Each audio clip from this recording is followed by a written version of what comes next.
Hollywood demanded performance after the cameras stopped, and powerful men learned every cue.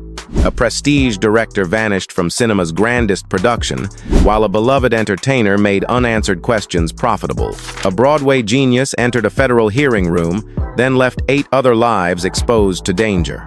A young maestro conquered America overnight, yet could not conduct family duty, fame, and desire into harmony. Behind premieres, marriages, photographs, and awards, the public portrait was being relentlessly edited. Tell us where you're watching from and what time it is where you are now. George Cukor. The dismissal came before the explanation, and one of Hollywood's most trusted directors disappeared from the credit. Gone with the Wind was a colossal production, yet George Cukor was replaced by Victor Fleming. The record offers competing explanations, including creative conflict, producer, frustration, and reported tension involving Clark Gable. Some accounts linked Gable's discomfort to Cukor's homosexuality, but historians have never established one definitive cause. That uncertainty matters because Cukor was not a minor technician waiting for importance. He had directed Little Women, then shaped the Philadelphia story Gaslight, A Star is Born, and My Fair Lady. Actors trusted his patience, precision, and ability to make emotional exposure feel safe. Hollywood reduced that gift to the label of a woman's director, disguising his range and authority. Privately, he moved within a sophisticated gay social world that could be known selectively, never advertised carelessly. The studio system tolerated difference easily when discretion protected stars, investors, newspapers, and respectable public mythology. Here is the reversal. The man who guided extraordinary honesty on screen still managed silence off-screen. He recovered from the rupture and eventually won the Directing Academy Award for My Fair Lady. But recovery never erased the warning embedded in that missing Gone with the Wind credit. In 2026, the mystery reveals professional power as conditional, glamorous, and carefully bounded. Kaye. The safest entertainer in America carried questions that his official image never needed to answer. Kaye moved through comedy, song, dance, and impossible verbal routines with apparently effortless warmth. The Secret Life of Walter Mitty and Hans Christian Andersen made him familiar across generations of family audiences. In 1954, UNICEF made him its first celebrity representative and goodwill ambassador, a role he held until 1987. That humanitarian work deepened the public portrait of kindness, energy, and almost universal emotional safety. Later, accounts widely suggested relationships with men, including a much-repeated claim involving Laurence Olivier. But the available evidence remains inconclusive, and Olivier's family disputed the most sensational versions. The stronger story is not a solved secret. It is the usefulness of uncertainty. Studios, broadcasters, charities, and audiences could all benefit from a beloved image untouched by definitive disruption. Here is the reversal. Silence did not merely hide information. It increased the persona's commercial flexibility. In 2026, that ambiguity still resists easy labels while carefully revealing how privacy could resemble negotiated protection. Charm protected one career quietly. Fear would drive the next artist toward a public decision with consequences. Jerome Robbins. The consequence came first in 1953. He named 8 people before the House Un-American Activities Committee. Jerome Robbins admitted Communist Party membership while cooperating as a friendly witness during America's anti-communist purge. The hearing protected his career, but it exposed others to blacklisting, lost work, and suspicion. Only afterward should the scale of his achievement enter the room. Fancy Free helped inspire On the Town, while The King and I expanded his Broadway authority. West Side Story fused movement, character violence, and urban tension into a new theatrical language. He was also a ballet choreographer, shaping New York City ballet across decades of exacting work. The pressure surrounding him was real political investigation, professional danger, antisemitism, and exposure of his bisexuality. Yet pressure explains the trap without erasing the agency inside his decision. Here is the reversal. A vulnerable artist could still redirect danger toward people with less protection. Robbins later created masterpieces, won awards, and transformed productions, even when his name appeared modestly. But the hearing room remained inside the legacy, refusing to become a footnote beneath applause. In 2026, his artistry and his testimony must be held together without simplifying either. What does survival mean when another person is forced to carry part of its cost? One man survived by sending names outward, the next guarded history by controlling what entered the frame. Roddy McDowall. The camera faced everyone except the man deciding what would enter the public frame. Roddy McDowall photographed friends, stars, and Hollywood moments with the confidence of a trusted insider. His portraits later appeared in magazines and the double exposure books extending photography beyond a casual hobby. That second career followed screen longevity, beginning with How Green Was My Valley and Lassie Come Home. Decades later, Planet of the Apes made his expressive performances recognizable beneath elaborate makeup. He became one of Hollywood's dependable social connectors, known for loyalty, memory, and discretion. Later, accounts commonly described him as gay, but he never publicly organized his identity around disclosure. Friends largely protected that privacy and responsible history cannot fill the silence with invented relationships. Here is the reversal. An archive displaying remarkable intimacy can also document its creator's distance. He preserved faces, gestures, friendships, and careers while leaving his own emotional portrait deliberately incomplete. In 2026, photographs reveal the world he inhabited more clearly than the private life he guarded. One man controlled visibility through the frame. The next could not escape a nation's brightest cultural spotlight. Leonard Bernstein. On the 14th of November 1943, a sick Bruno Walter left Carnegie Hall without its conductor. At 25, Leonard Bernstein stepped before the New York Philharmonic with no rehearsal and a national radio audience. By the concert's end, an unknown assistant had become an American cultural sensation.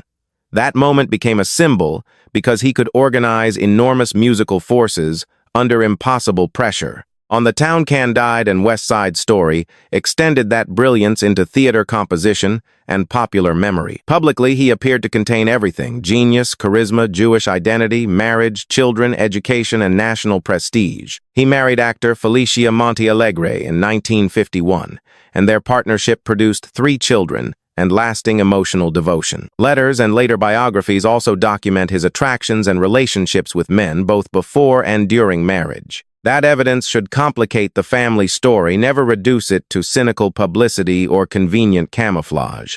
Felicia was not a prop, and Bernstein's love for his family was not automatically canceled by desire. Here is the reversal maximum. Visibility did not create an undivided life.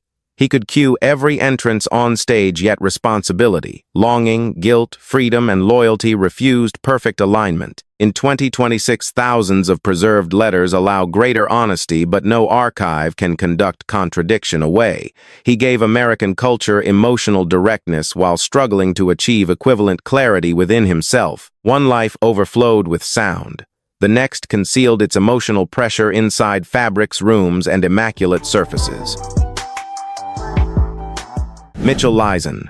Longing appeared first, hidden in polished furniture, controlled clothing, and characters stranded between choices. Mitchell Leisen understood surfaces after working as a costume designer and art director before directing. Easy Living and Midnight displayed comic precision, while Hold Back the Dawn turned displacement into romantic ache. To each his own added emotional restraint, sacrifice, and managed revelation to that visual vocabulary. Biographical accounts described relationships with men and women, but private history remains less complete than filmography. Queer critics have interpreted his artificial spaces, displaced characters, and coded longing as significant pattern. That reading can illuminate the films, but decoration does not function as documentary proof. Here is the reversal: surfaces that once seemed beautiful begin to carry unspoken psychological pressure. A doorway costume or immaculate room can become emotional language when public biography remains guarded. In 2026, viewers possess richer critical vocabulary without gaining permission to turn interpretation into certainty. Some concealed lives leave confessions, others leave textures that audiences learn to recognize. His identity hid within atmosphere, while the next star's transformation appeared across names, clothes, and speech. Tony Curtis. Bernard Schwartz had to disappear before Hollywood could sell a new star. The transformation began with a name, but it reached his voice, clothes, posture, and public masculinity. He was born in the Bronx to Hungarian Jewish immigrants and grew up amid poverty and instability. After Navy service acting study and Borscht Belt work, Universal reshaped him for the screen. Sweet Smell of Success proved his dramatic force, while The Defiant Ones earned recognition. Some Like It Hot revealed comic brilliance inside a film already playing mischievously with gender performance. The studio image emphasized smooth glamour and distance from the immigrant vulnerability of Bernard Schwartz. That reinvention answered antisemitism, class prejudice, accent anxiety, and Hollywood's demand for instantly legible masculinity. Later, rumors questioned his sexuality, but those claims remain disputed and cannot anchor this history. The documented transformation is already powerful enough. Success required continuous labor on appearance, sound, and origin. Here is the reversal becoming more visible as Tony made Bernard harder for audiences to locate. It also demonstrated how acceptance could depend upon turning complexity into a clean commercial silhouette. In 2026, the name change looks less like trivia and more like evidence of institutional editing. One star was rebuilt in public. The next playwright controlled his image through the story he published. Moss Hart. The memoir appeared to reveal everything, yet its author remained arranged inside the final portrait. Moss Hart transformed poverty, ambition, humiliation, and theatrical hunger into Act 1, a celebrated transformation story. Born to an English-Jewish family, he escaped a Bronx home through theater and relentless work. Once in a lifetime began his great collaboration with George S. Kaufman. You Can't Take It With You won the Pulitzer Prize, while My Fair Lady displayed directorial command. Marriage to Kitty Carlisle prestige and public warmth completed an image of cultivated success. Later, biographers described bisexuality and relationships with men, but historians debate what can be stated confidently. Act 1 becomes more than autobiography. It becomes a demonstration of controlled self-presentation. Here is the reversal: revelation can be sincere while still deciding where the curtain falls. The book preserved struggle, aspiration, and theatrical magic, but it did not preserve private truth. Some hidden lives end in disclosure, others remain inside the persuasive account their authors constructed. His silence survived in prose, while the next director moved coded experience directly into mainstream images. John Schlesinger. Mainstream cinema was being forced to look directly at lives it had kept beyond the frame. John Schlesinger rose through British films, including A Kind of Loving Darling and Far from the Madding Crowd.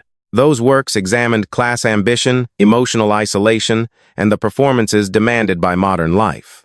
Then Midnight Cowboy carried male vulnerability, hustling loneliness, and urban abandonment into prestige cinema. The film became the first X-rated production to win the Academy Award for Best Picture. Its outsiders were not heroes.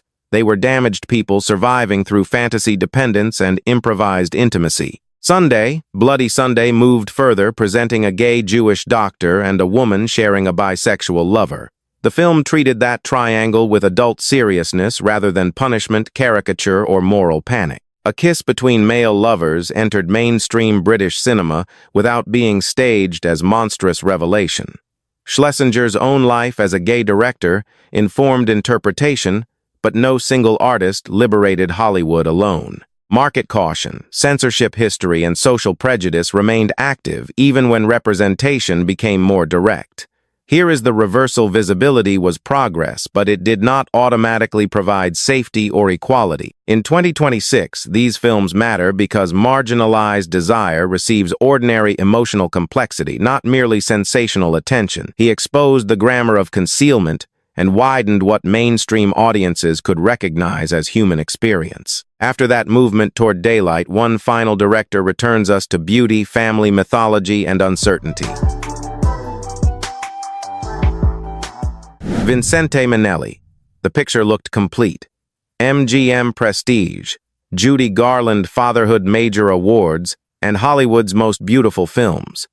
Vincente Minnelli entered cinema through costume and stage design, then mastered the dream machinery of studio musicals. Meet Me in Street.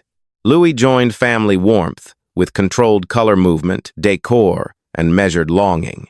An American in Paris expanded visual ambition, while The Bandwagon turned performance itself into elegant self-examination.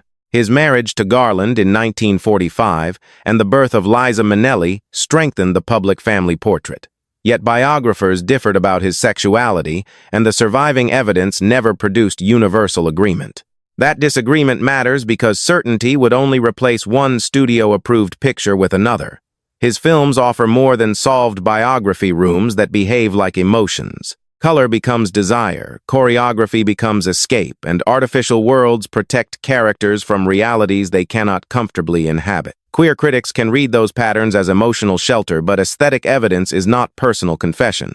Here is the reversal: beauty may reveal feeling precisely because it also provides protection. The perfect surface can operate as expression and disguise without proving what existed behind it. Unlike figures whose letters, testimony, or public choices created clearer evidence, Minnelli remains unusually resistant to recovery. In 2026, that uncertainty does not weaken the films. It changes the emotional pressure inside their magnificence. Perhaps that is why his worlds remain haunting. They make concealment beautiful without making it transparent. The final picture stays luminous, carefully composed, and forever tragically incomplete. These stories exceed gossip because archives preserve achievements more completely than people. Hollywood rewarded brilliance, but it also rewarded identities kept safely under control. What mattered more to the industry, extraordinary talent or keeping private truth from disturbing the picture? Thanks for watching. Don't forget to like, comment, subscribe, and hit the bell for more untold stories.